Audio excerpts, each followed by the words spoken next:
அண்ணா சுவாமி அழைக்கின்றாரே, நம்ம அண்ணா சுவாமி அழைக்கின்றாரே. மாயன் மயன் நேயர்கள் அனைவருக்கும் என்னுடைய மனமார்ந்த வணக்கங்கள். மாயன் மயன் சேனலை தொடர்ந்து சப்ஸ்கிரைப் பண்ணி ஆதரவு தருவீங்கிற நம்பிக்கை எங்களுக்கு உண்டு. அந்த வகையில மாயன் மயன் சேனல்ல தொடர்ந்து இறையருளாலும் குருவருளாலும் உங்கள் நலன் பொருட்டு ஒவ்வொன்றும் சொல்லி வருகின்றோம். குறிப்பா அந்த வகையில இப்போ செவ்வாய் பயிற்சியை பற்றி நம்ம பார்க்கலாம். செவ்வாய் பகவான் வருகின்ற ஜூலை மாதம் 28/7/2025 அன்று சிம்ம ராசியிலிருந்து கன்னி ராசிக்கு பயிற்சி ஆகிறார். அதாவது செப்டம்பர் மாதம் 13ஆம் தேதி வரை. ஆக 48 நாட்களுக்கு கன்னி செவ்வாயாக இருந்து பலன்களை எல்லாம் தரப்போகிறார். செவ்வாய் பகவான் பயிற்சி ஒவ்வொரு ராசிக்கும் வெவ்வேறு பலன்களை தரும். சில ராசிகளுக்கு சாதகமாகவும் சில ராசிகளுக்கு பாதகமாகவும் அமையும். குறிப்பா ரிஷபம், மிதுனம், கடகம், விருச்சிகம், தனுசு, மகரம் ஆகிய ராசிகளுக்கு சாதகமாகவும், மேஷம், சிம்மம், கன்னி, துலாம், கும்பம், மீனம் ஆகிய ராசிகளுக்கு பாதகமான பலன்களையும் தரப்போகிறது. செவ்வாய் பயிற்சியின் போது எந்த ஒரு செயலையும் நிதானமாகவும் பொறுமையோடும் செய்யறது ரொம்ப ரொம்ப நல்லது.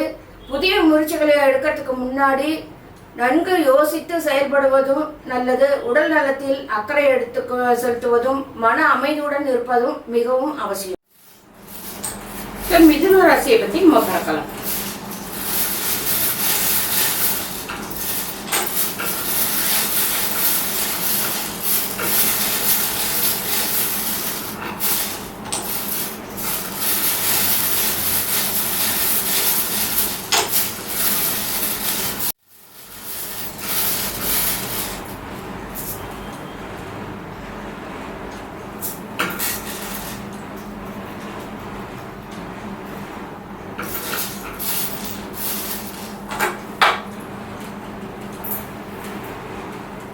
இப்ப இந்த மிதுன ராசிக்காரங்களுக்கு செவ்வாய் 6 மற்றும் லாப வீட்டின் அதிபதியாகும்.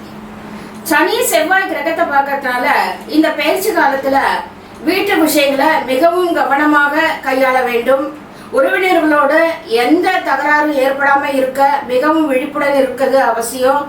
இதயம் அல்லது மார்பு சம்பந்தமான பிரச்சனைகள் உள்ளவர்கள் ஆரோக்கியத்தில் மிகவும் எச்சரிக்கையாக இருக்க வேண்டும். சொத்து சம்பந்தமான தகராறுகளை முடிந்தவரை தவிர்க்க முயற்சி செய்யுங்கள். தாயுடன் உறவை பேணுவது முக்கியம். அதே சமயம் தாயின் உடல்நிலை சரியில்லாமல் இருந்தால் அவரது உடல்நிலை குறித்து விழிப்புடன் இருங்கள். அவருக்கு சரியான சிகிச்சை மற்றும் மருந்துகளை கொடுப்பதும் முக்கியம். ராசியோட 4வது வீட்டிற்கு செவ்வாய் சென்றுள்ளார். இதனால நிதி ஆதாயங்கள் மற்றும் சில சேமிப்புகளுக்கான வாய்ப்புகளும் உள்ளது. இருப்பினும் நிறைய செலவுகளை சந்திக்க நேரிடும். ஏற்கனவே சேமித்து வைத்த பணத்தையும் செலவழிக்க நேரிடும். இந்த காலத்துல வழக்கத்தை விட அதிகமாக செலவு செய்வதை உணர்வீர்கள். ஆரோக்கியத்தில் குறிப்பா உணவு விஷயத்துல கவனம் செலுத்த வேண்டும். குடும்ப உறவுகளில் மிக மிக கவனமாக இருக்க வேண்டும். இந்த பயிற்சி காரணம் சுமாரான பலன்களை தரும். மனதில் அமைதி நிலவும், குடும்பத்தில் மகிழ்ச்சி நிலவும். புதிய தொழில் தொடங்குவதை தவிர்க்கவும். செவ்வாய் ராசிக்கு 11ஆம் வீட்டில் சஞ்சரிக்கிறதுனால வருமானம் அதிகரிக்கும். நண்பர்களால் ஆதாயம் உண்டாகும். புதிய தொழில் முயற்சிகளில் வெற்றி கிடைக்கும். குடும்பத்தில் மகிழ்ச்சி நிலவும். புத்திசாலித்தனம் அதிகரிக்கும். புதிய விஷயங்களை கற்றுக்கொள்ள ஆர்வம் உண்டாகும். பயணங்களில் எச்சரிக்கையாக இருங்கள். சில நாட்களாக உள்ளத்துல கவலையே உருக்குலைத்து பெருமையை தவிர்த்து வறுமையை அளித்து பல குறும்பர்களின் பெருமைக்குள் சிக்குண்டு கொடுத்த ஒரு நாள் கொடுமைகள் பலவடைந்து போதாதுன்னு உங்களோட எண்ணங்களுக்கும் ஏமாற்ற மேற்பட்டதால மனம் கலைந்து மதிமயங்கி வாடி வருந்துகின்றீர்கள். இதுதான் இப்படி இருந்தாலும் இதுவரையில் ஒவ்வொருவருக்கும் செய்த நன்றிகள் முழுவதும் வெள்ளலுக்கு வைத்த நீர் போலும் வெளியான காட்டில் காய்ந்த நிலவு போல் ஆயிற்று. இதிலும் சிலர் உங்களுடைய உணவையே உண்டு கழித்து உங்களுக்கு படுகொழி தோண்ட நினைப்பதை நினைக்க கவலைக்கு மேல் கவலை அதிகரிக்கிறது. தொழிலும் உங்கள் மீது பொறாமை கொண்ட சிலர் உங்களை கெடுக்க எண்ணியதும் மிகவும் வருந்தத்தக்கதேயாகும். இவற்றையெல்லாம் நாள் முழுவதும் நினைத்து ஆலைவாயிலாகப்பட்ட கரும்பு போலும் அரவின் வாயில் சிக்கிய தேரை போலும் அலைமோதும் தாமரையில் உள்ள தண்ணீர் போலும் அலையாற்றின் துரும்பு போல் ஆதரவற்று இந்த சமயத்துல உங்களை படைத்த இறைவனை நினைத்து வாய்விட்டு வருந்துகின்றீர்கள். ஆனால் இதுவரையில் எவ்வளவு கஷ்டங்களை அடைந்தீர்களோ அவ்வளவும் நல்ல லாபத்தை தர அடுத்த மாதத்தில் சுப கிரகங்கள் பார்வையாக போகின்றது.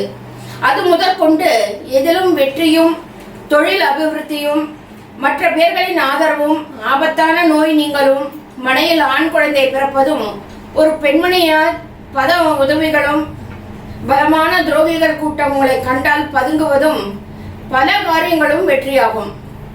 இதுக்கு நடுவில் பல பேர்களோட வார்த்தையை கேட்டு பலவிதமாக புத்தியை சிதறவிட்டால் காரியங்களும் கைபொருள் விரயமும் ஏற்படும். ஆகவே திருத்தணி அருகே உள்ள அகோர் பாதசனீஸ்வரர் ஆலயம் சென்று அங்குள்ள சனீஸ்வர பகவானுக்கு 12 எள் தீபம் ஏற்றி வணங்கி வர உங்களுடைய பிரச்சனைகள் எல்லாம் படிப்படியாக குறையத் தொடங்கும்.